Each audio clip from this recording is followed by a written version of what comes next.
माझे नाव नम्रता नवनाथ ठोंबरे। मी आज आपल्यासमोर भारतरत्न मौलाना अब्दुल कलाम आझाद यांच्या स्मृतिदिनानिमित्त तुमच्यासमोर एक माहिती प्रस्तुत करणार आहे। आज भारतरत्न मौलाना अब्दुल कलाम आझाद यांची पुण्यतिथी 11 नोव्हेंबर 1888 मक्का सौदी अरेबिया, 22 फेब्रुवारी 1957 दिल्ली। यांचे मूळ नाव मोहिउद्दीन अहमद असे असून अब्दुल कलाम म्हणजे वाचस्पती ही त्यांची पदवी होती। पुढे स्वातंत्र्यानंतर आझाद स्वातंत्र्य हे टोपण नावानेही त्यांना उपाधी म्हणून मिळाले। जन्म मक्केला झाला असला तरी 1890 साली वडिलांबरोबर ते कलकत्त्याला आले।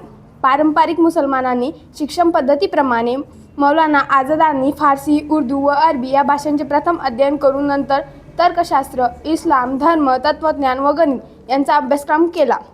पुढे सर सय्यद अहमद खान यांच्या लेखांचा परिणाम होऊन मौलानांनी इंग्रजीचा स्वतंत्रपणे सुरू केला।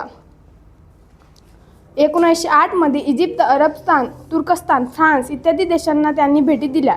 तेथील क्रांतिकारांच्या सर्वकारामुळे त्यांची राजकीय मते बदलू लागली आणि कलकत्त्यात परत येताच हिंदी मुसलमानांनी स्वातंत्र्य संग्राम पुढाकार घ्यावा हे यात त्यांनी प्रतिपादिले। लोकजागृतीसाठी 1912 साली कलकत्ता येथे त्यांनी अल हिलाल हे उर्दू साप्ताहिक सुरू केले। अनेक वृत्तपत्रातून आझाद ह्या टोपण नावाने ते लेखन करीत आले। अल हिलाल हे उर्दू साप्ताहिक सुरू केले। त्यातील प्रखर टीकेमुळे ब्रिटिश सरकारने त्यांच्याकडून 10,000 रुपयांचा जामीन मालमत्ता आझादांनी तो दिला नाही, म्हणून ते वृत्तांत बंद पडले। 1915 साली त्यांनी अल बलाद हे दुसरे वृत्तपत्र काढले, म्हणून त्यांना अनेक प्रांतांत जाण्यास बंदी घालण्यात आली। पुढे त्यांना सांचीला स्थानबद्ध करण्यात आले। मुसलमानात त्यांच्या अटकेमुळे नवे वारे संचारले। 1920 साली त्यांची सुटका झाली। ते अस्काराच्या चळवळीत सामील झाले। 1921 मध्ये पुन्हा त्यांना अटक करण्यात आली, पण एका वर्षानंतर त्यांना मुक्त करण्यात आले। 1923 च्या दिल्ली येथील काँग्रेसच्या विशेष अधिवेशनाचे ते अध्यक्ष झाले। 1930 मध्ये त्यांना पुन्हा कैद झाली। यावेळी मुसलमानांना सत्याग्रहात सामील करून ध्येयाचे मुख्य ध्येय आझादीचे आहे। आझाद 1939 ते 1946 पर्यंत काँग्रेसचे अध्यक्ष होते।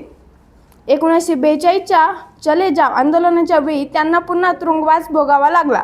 1945 साली सर्व नेत्यांबरोबर त्यांची सुटका झाली। 1942 ची क्रिस योजना, 1945 ची वेलवेलची सिमला परिषद व 1946 मध्ये ब्रिटिश मंत्र्यांचे शिहमंडळ इत्यादी प्रसंगींचा सर्व वाटाघाटीत काँग्रेसतर्फे अध्यक्ष या नात्याने त्यांचेच पुढाकार घेतला।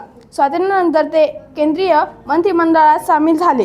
त्यांनी अखेरपर्यंत शिक्षण मंत्री म्हणून राहिले।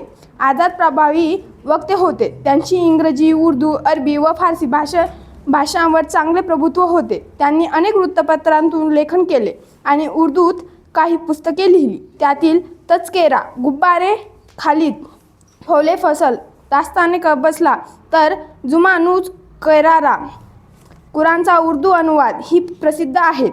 इंडियन फ्रीडम 1959 हे आत्मचरित्र त्यांच्या मृत्यूनंतर प्रसिद्ध झाले आहे। त्यांचे भाषणही पुस्तक रूपाने अलीकडे प्रसिद्ध झाले आहेत। 1992 साली त्यांना मरणोत्तर भारतरत्न पुरस्कार देण्यात आला। तर थँक्यू।